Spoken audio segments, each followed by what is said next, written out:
কবি সুনীল গঙ্গোপাধ্যায়ের একটি ভিন্ন স্বাদের কবিতা, না পাঠানো চিঠি। মা, তুমি কেমন আছো? আমার পোষা বেড়াল খুঞ্জু, সে কেমন আছে? সে রাত্রিরে কার পাশে শোয়? দুপুরে যেন আলী সাহেবদের বাগানে না যায়। মা, ঝিঙে মাচায় ফুল এসেছে।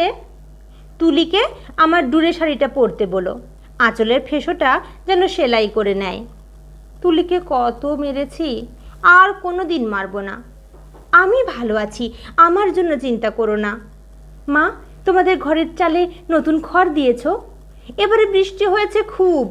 তরফদার বাবুদের পুকুরটা কি ভেসে গেছে? কালো হুলুরা মাছ পেয়েছে কিছু? একবার মেঘের ডাক শুনে কই মাছ উঠে এসেছিল ডাঙায়। আমি আম গাছতলায় 2টো কই মাছ ধরেছিলাম, তোমার মনে আছে মা? মনে আছে আলী সাহেবের বাগানের সেই নারকোল? চুরি করে আনিনি, মাটিতে পড়েছিল, কেউ দেখেনি। নারকুল বড়ার সে স্বাদ এখনো মুখে লেগে আছে। আলী সাহেবের ভাই মিজান আমাকে খুব আদর করত। বাবা একদিন দেখতে পেয়ে চেলা কাঠ দিয়ে পেটিয়েছিল আমাকে। আমার কি দোষ? কেউ আদর করলে আমি না বলতে পারি? আমার পিঠে এখনো সে দাগ আছে। আলী সাহেবের বাগানে আর কোনো দিন যাইনি। আমি আর কোনো বাগানেই যাই না। সেই দাগটায় হাত বুলিয়ে বাবার কথা মনে পড়ে। বাবার জন্য আমার খুব কষ্ট হয়। আমি ভালো আছি, খুব ভালো আছি। বাবা যেন আমার জন্য একটুও না ভাবে। তুলি কি এখনো ভূতের ভয় পায় মা? তুলি আর আমি পুকুর ধারে কলা বউ দেখেছিলাম, সেই থেকে তুলির ফিটের ব্যারাম শুরু হলো। দাদা সেই কলা গাছটা কেটে ফেললো। আমি কিন্তু ভয় পাইনি। তুলিকে কত খেপিয়েছি। আমার আবার মাঝরাত্রে সেই কলা বউ দেখতে ইচ্ছে করে। হ্যাঁ, ভালো কথা, দাদা কোনো কাজ পেয়েছে? নকুলবাবু যে বলেছিল বহরমপুরে নিয়ে যাবে। দাদাকে বলো আমি ওর উপরে রাগ করিনি। রাগ পুষে রাখলে মানুষের বড় কষ্ট। আমার শরীরে আর রাগ নেই, আমি আর এক ফোঁটাও কাঁদি না। মা, আমি রোজ দোকানের খাবার খাই, পটল ভাজাও খাই। হোটেলে কিন্তু কখনো শাক রান্না হয় না। পুকুর পাড় থেকে তুলি আর আমি তুলে আনতাম কলমি শাক। কি ভালো, কি ভালো! বিনা পয়সায় কোনো দিন আর কলমি শাক আমার ভাগ্যে জুটবে না। জোর হাওয়া দিলে তাল গাছের পাতা সস্বর করে, ঠিক বৃষ্টির মতো শব্দ হয়।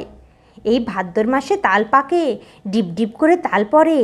বাড়ির তাল গাছ দুটো আছে তো। কালু তালের বড়া বড় ভালোবাসে, একদিন বানিয়ে দিও। তেলের খুব দাম জানি, তবু একদিন দিও। আমাকে বিক্রি করে দিয়ে 6,000 টাকা পেয়েছিলে। তা দিয়ে একটা গরু কেনা হয়েছে তো। সেই গরুটা ভালো দুধ দেয়। আমার মতো মেয়ের চেয়ে গরুও অনেক ভালো। গরুর দুধ বিক্রি করে সংসারের সুসার হয়, গরুর বাছুর হয়, তাতেও কত আনন্দ হয়। বাড়িতে কন্যা সন্তান থাকলে কত জ্বালা। দুবেলা ভাত দাও রে, শাড়ি দাও রে, বিয়ের জোগাড় করো রে, হাবলু মিজান শ্রীধরদের থাবা থেকে মেয়েকে বাঁচাও রে। আমি কি বুঝি না? সব বুঝি। কেন আমায় বিক্রি করে দিলে তাও তো বুঝি। সেজন্যই তো আমার কোনো রাগ নেই, অভিমান নেই। আমি তো ভালোই আছি, খেয়ে পড়ে আছি। তোমরা ওই টাকায় বাড়িঘর সারিয়ে নিও ঠিকঠাক। কালু ভুলুকে স্কুলে পাঠিও, তুলিকে ব্রোজেন ডাক্তারের ওষুধ খাইও। তুমি একটা শাড়ি কিনো, বাবার জন্য একটা ধুতি, দাদার একটা ঘড়ির শখ। তা কি ও টাকায় কুলোবে? আমি কিছু টাকা জমিয়েছি, সোনার দুল গড়িয়েছি। একদিন কি হলো জানো মা? আকাশে খুব মেঘ জমেছিল। দিনের বেলায় ঘুরঘুরটি অন্ধকার। মনটা হঠাৎ কেমন কেমন করে উঠল। দুপুরবেলা চুপি চুপি বেরিয়ে ট্রেনে চেপে বসলাম। স্টেশনে নেমে দেখি একটা মাত্র সাইকেল রিক্সা। খুব ইচ্ছে হলো একবার বাড়িটা দেখে আসি। রথতলার মোড়ে আসতেই কারা যেন চেঁচিয়ে উঠল, কে যায়, কে যায়? দেখি যে হাবলু শ্রীধরদের সঙ্গে তাস খেলছে দাদা। আমাকে বলল, হারামজাদি, কেন ফিরে এসেছিস? আমি ভয় পেয়ে বললাম, ফিরে আসিনি গো, থাকতেও আসিনি, একবার শুধু দেখতে এসেছি। হাবুল বলল, এটা একটা বেবুশ্যে মাগি।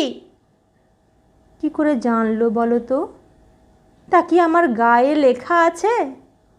আর একটা ছেলে, চিনি না, বলল, ছি ছি ছি, গায়ের বদনাম। হাবুল রিক্সাওয়ালাকে চোখ রাঙিয়ে বলল, ফিরে যা। আমি বললাম, দাদা, আমি মায়ের জন্য কটা টাকা এনেছি, আর তুলির জন্য। দাদা টেনে এক চর কষালো আমার গালে। আমাকে বিক্রির টাকা হকের টাকা, আর আমার রোজগারের টাকা নোংরা টাকা। দাদা সেই পাপের টাকা ছোঁবে না। ছিনিয়ে নিল শ্রীধর। আমাকেও দূর দূর করে তাড়িয়ে দিল। আমি তবু দাদার উপর রাগ করিনি। দাদা তো ঠিকই করেছে। আমি তো আর দাদার বোন নই, তোমার মেয়ে নই, তুলির দিদি নই। আমার টাকা নিলে তোমাদের সংসারের অকল্যাণ হবে। না না, আমি চাই তোমরা সবাই ভালো থাকো। গরুটা ভালো থাকুক, তাল গাছ দুটো ভালো থাকুক, পুকুরে মাছ হোক, খেতে ধান হোক, ঝিঙে মাচায় ফুল ফুটুক। আর কোনো দিন ওই গ্রাম অপবিত্র করতে যাব না। আমি খাট বিছানায় শুই, নীল রঙের মশারি, দোরগোড়ায় পাপোশ আছে, দেয়ালে মা দুর্গার ছবি, আলমারি ভর্তি কাঁচের গেলাস। বনবন করে পাখা ঘোরে, সাবান মেখে রোজ চান করি। এখানকার কুকুরগুলো সারা রাত ঘেউ ঘেউ করে।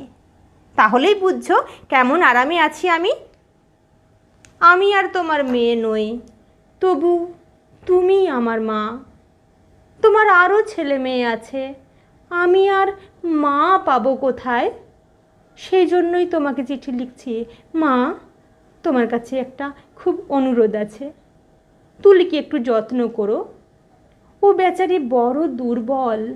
যতই অভাব হোক, তবু তুলিকে তোমার পায়ে পড়ি মা, তুমি বাবাকে বুঝিয়ে বলো, তুলিকেও যেন আমার মতো আরামের জীবনে না পাঠায়। যেমন করে হোক তুলির একটা বিয়ে দিও, ওর একটা নিজস্ব ঘর সংসার, একজন নিজের মানুষ। আর যদি কোনো রকমেই ওর বিয়ে দিতে না পারো, ওকে বলো গলায় দড়ি দিয়ে মরতে। মরলে ও বেঁচে যাবে, ও বেঁচে যাবে, ও বেঁচে যাবে।